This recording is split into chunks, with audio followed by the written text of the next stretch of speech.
नाथ समारंभां रामानंदयाचार्य मध्यमाम् अस्मदाचार्य पर्यन्तां वंदे गुरु परंपरा। जय श्री राम। आज आप अंगद जी का चरित्र सुनेंगे। श्री अंगद जी बहुत अच्छे भक्त हैं भगवान के। पहले ये विमुखे, भगवान की भक्ति साधु ते इतराज करनो, उनमें प्रेम नहीं रखनो, भगवान को भजन नहीं करनो। पर इनकी पत्नी बहुत भक्ता थी, वो भगवान की भक्ति, उनके अंदर गुरु की भक्ति भी भगवान की भक्ति भी नित्य नेम करती। घर में एक कोई भक्ता है जाए अच्छे प्रकार से, तो समझो भक्ति का बीज घर में बिव गया। और एक ही भक्त से सब का उद्धार होता है, एक ही भक्त से। जैसे प्रहलाद जी हिरण्याकश्यपु हिरण्याक्ष राक्षस से, पर भगवान के भक्ति के कारण, प्रहलाद जी के कारण वो सब तर गए। घर में से एक भक्त हो जाए 21 पीढ़ी निश्चित ही तरेंगी। एक भक्त है जाए केवल। इनकी पत्नी बड़ी भक्ता थी, ये राज परिवार थे। इनके भतीजे वो राजाए, जे मंत्री है अंगद जी। अंगद जी मंत्री है। एक बार क्या हुआ, इनके घर पर गुरुजी आए। गुरुजी बैठे हुए, इनकी पत्नी भी बैठी हुई।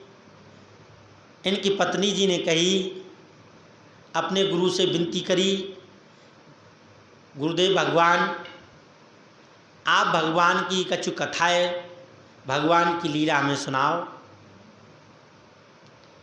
ये पत्नी को सुना रहे, उनकी अंगद जी की पत्नी को सुना रहे गुरुदेव।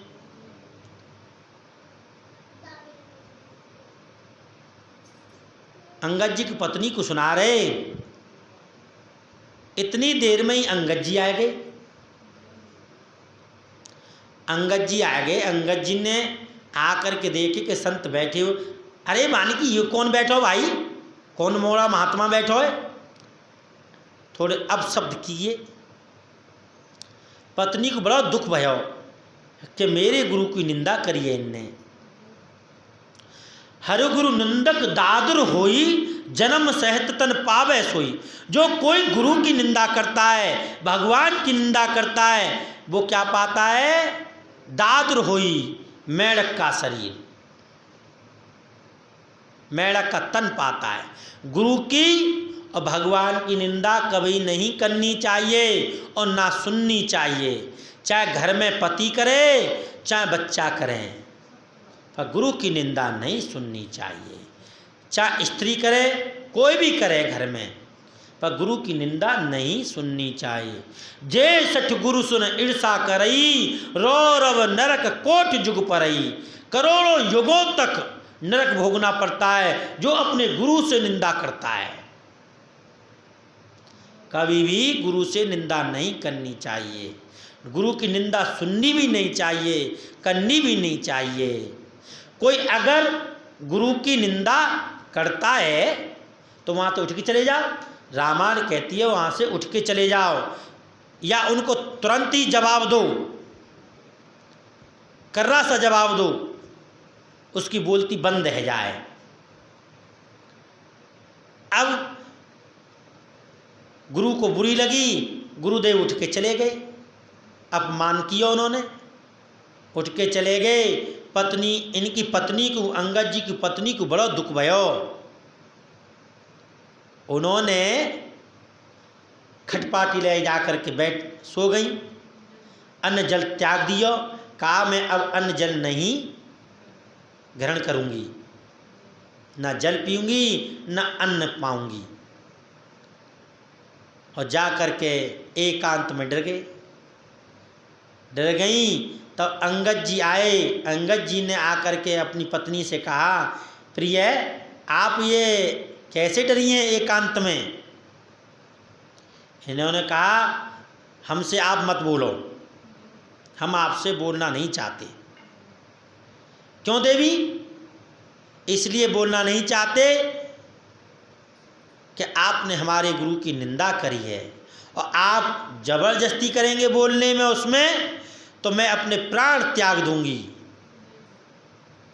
अब ये अपनी पत्नी के रूप में आ सकते, पत्नी के बिना एक भी पल ना रहते, जे कहीं जाते तो पत्नी के ध्यान में ही रहते हर समय।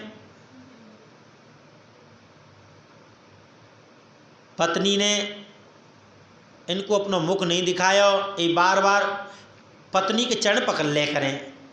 जबकि स्त्री के लिए और पुरुष के लिए, स्त्री के लिए पति को पत्नी को चरण नहीं पकड़वाना चाहिए पुरुष से, पति से, पाप है। पर ये काम बस बार बार अपनी पत्नी से विनती कर रहे हैं। तब पत्नी ने कहा, मेरे आप पैर ना पकड़ें, मुझे पाप लगेगा, आप जबरदस्ती कर रहे हैं, मैं अपने शरीर त्याग दूंगी। तब इनने कहा, हम सौगंध खा रहे हैं जैसे महाराज दशरथ ने राम जी की सौगंध खाई, उसी प्रकार इन्होंने सौगंध खाई, हम सौगंध खा रहे हैं कि आज से परंत हम किसी साधु संत से ईर्षा नहीं करेंगे और आप जो कहेंगी वो हम करेंगे। पत्नी ने मौका पाकर के कहा कि आप भगवान को भजन करें और साधु संतों की निंदा ना करें। साधु संतन की निंदा करवे तो पातक लगे, पाप लगे, आप ऐसा ना करें। पत्नी ने मने कहा, इन्होंने हामी भल्ली, शपथ खा ली। तब इनसे कहा, आज से ही ठाकुर जी के चरणों में जाओ और गुरुदेव को मना के लाओ और गुरुदेव को मना करके उनके दीक्षा ग्रहण करो उनसे। अपनी पत्नी के गुरु के पास में गए और जा कर के उन्हें दंडवत प्रणाम करे, मना कर लाए, आसन डालो, जलपान ग्रहण करायो और क्षमा याचना मांगी। अंगद जी ने क्षमा याचना मांगी। कहा, गुरुदेव हमसे अपराध है गो,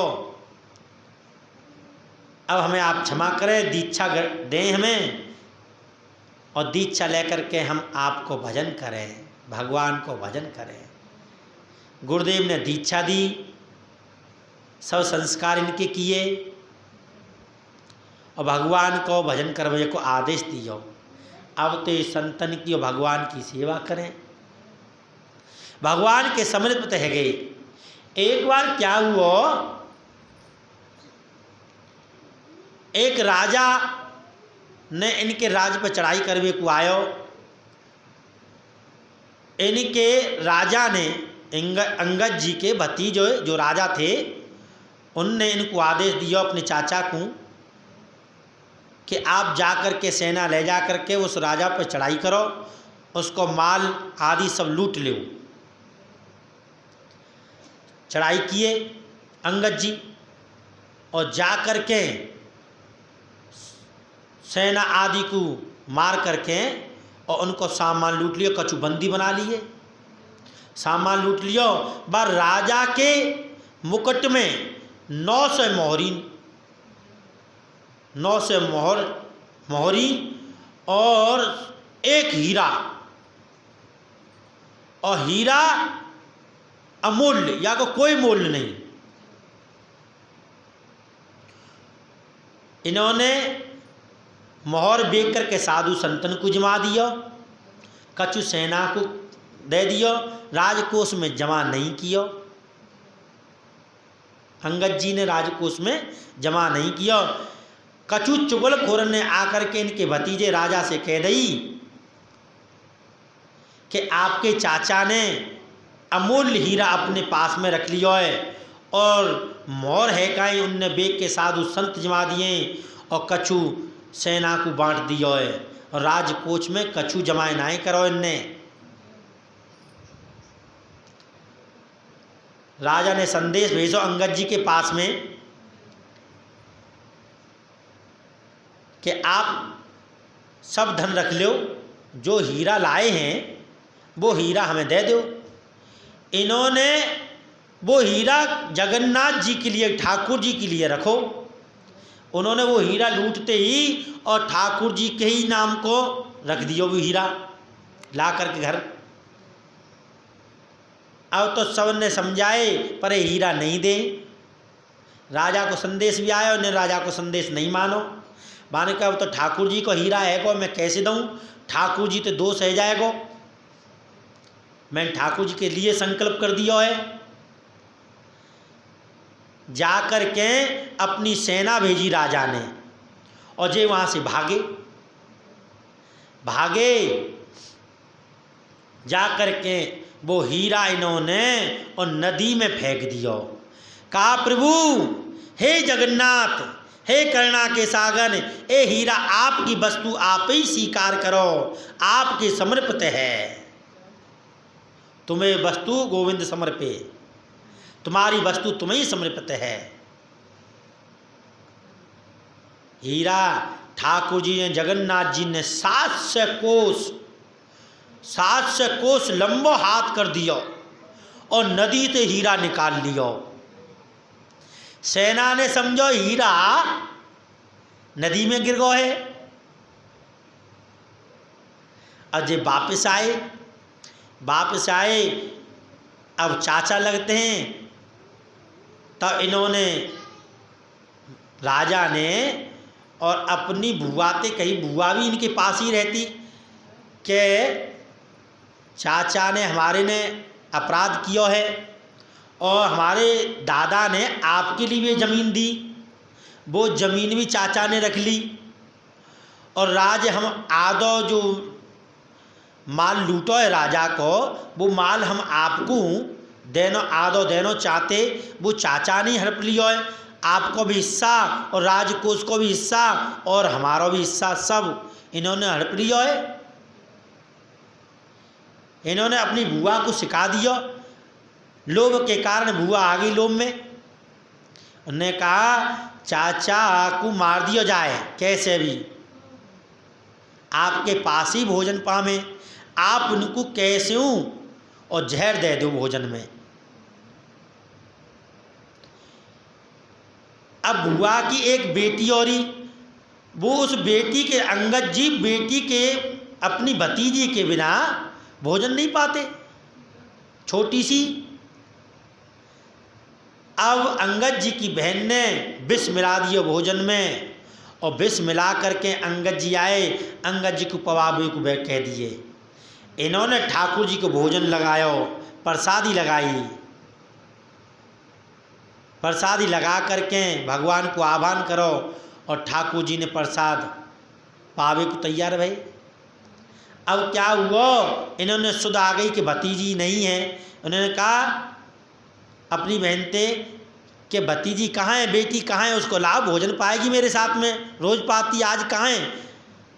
उन्होंने जहर के मारे उन्होंने कहा कि वो तो कहीं घूमने चली गई है, वो देर में आएगी, आप पा लो। अंगद जी तो कह दी बहन ने, वहाँ नहीं, मैं भतीजी के बिना भोजन ना पाऊँ तो अब कैसे पा सकूँ। तब बहन को हृदय भरी आयो। उन्होंने कहा भैया या मैंने जहर मिला दिया है, मैंने जहर मिला दिया है और राजा ने ऐसा ऐसा आदेश दियो मेरे लिए। तब उन्होंने कहा दुष्टा, तेने भोजन में जहर मिला दियो और आज मेरे जगन्नाथ ने जहर को भोजन पाया है। बता तुम वो मने करते कि ये भोजन ना पाऊं, ये तो प्रभु को प्रसाद है गयो, ये तो मोए पानो ही पड़ेगो। तुम्हें निवेदित भोजन करही, प्रभु प्रसाद पट भूषण धरही। ध्यान रखो, ठाकुर जी के भोजन प्रसादी लगाए बिना भोजन मत पाओ, चाहे वो कुछ भी पाओ। पर ठाकुर जी को भोग लगाओ, वो पवित्र है जाएगो, शुद्ध है जाएगो, उनके होठन से लग कर के अमृत है जाएगो। उन्होंने भोजन कहा कि मैं भोजन कैसे पालूं, ठाकुर जी ने प्रसादी लगा दी, प्रभु ने पा लियो है, मैं बता कैसे प्रसादी पा सकूं ना पा सकूं यार, तुम वो तो मने करे, जरूर पानो पड़ेगो। ये जा कर के एकांत में बैठ गए। जगन्नाथ जी ने आकर के कही, अंगद जी तुम ये भोजन विष मिलो भाव भोजन पाओगे, अरे ये मत पाओ। इनने कहा प्रभु प्रसाद में भोग आपको लगो भयो है, प्रसाद लगो भयो है, मैं कैसे ना पाऊँ, या प्रसाद है तो मैं जरूर पाऊँगो, इसको फेंक नहीं सकूँ। आपने पा लियो जहर को भोजन, मैं क्यों ना पाऊँ। भगवान ने मने करी पर जे नहीं माने, भगवान की ऐसी कृपा हुई, अमृत बन गयो, प्रसादी पा गए, उनके कुछ भी नहीं भयो। राजा और बहन सब अचंभित है गए, सब अचंभित है गए। इधर को भगवान जगन्नाथ ने पंडितन को आज्ञा दी कि तुम जाकर के अंगद जी के पास जाओ और उनसे कहो कि जो तुमने हीरा दियो और वो हीरा मुँह को प्राप्त है गयो, मेरे मुकुट में लग रहा है। पंडित सब आए, पंडा वहाँ से आए, जगन्नाथ जी थे, आकर के अंगद जी थे कही कि तुमने जो हीरा दियो वो ठाकुर जी को प्राप्त है गो, और आप चले और स्वयं देखें वाए। अंगद जी पंडन के पास में संग चले गए और देखे तो ठाकुर जी के मुकुट में हीरा लग रहा है, और ठाकुर जी मुस्कुरा रहे हैं, इनते बतरा रहे, भक्त मैं देख तेरो हीरा शिकार कर लियो है, 7 से कोस दूर ते तेरो हीरा मैं शिकार कर लियो है, तेरे प्रेम के पशु में, राम ही के बल प्रेम ही प्यारा, जान ले कोई जान न हारा। राम जी तो प्रेम के भूखे हैं, उन्होंने स्वीकार कर लिया।